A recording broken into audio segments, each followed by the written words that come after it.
ఏ బ్రాహ్మణ మహిళ ఎందుకు బోనం ఎత్తుకోదు? ఏ అగ్రవర్ణ స్త్రీ ఎందుకు వేప కొమ్మలు పట్టుకొని శివాలూగదు?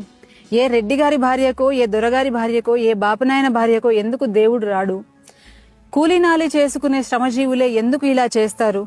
భూత వైద్యులుగా మంత్రాలు చేస్తున్నారనే నెపంతో ఎస్సీ, ఎస్టీ, బీసీ కులాలకు సంబంధించిన వాళ్లే ఎందుకు చంపబడుతున్నారు?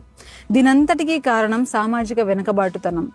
పై వర్గాలకు అందినంత తేలికగా వీళ్లకు చదువు అందకపోవడం, ఒక తరం నుండి మరో తరానికి వారసత్వంగా అందిన అంధకారం, అజ్ఞానం.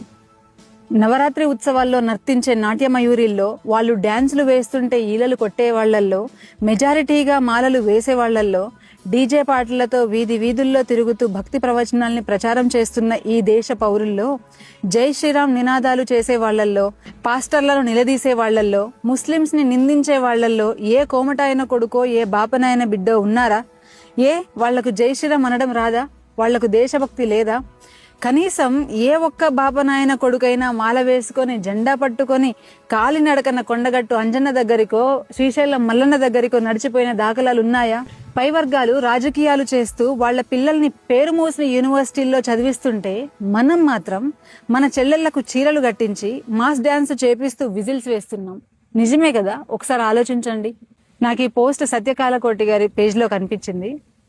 ఎలా ఉందో మీ అభిప్రాయాన్ని కామెంట్లో చెప్పండి.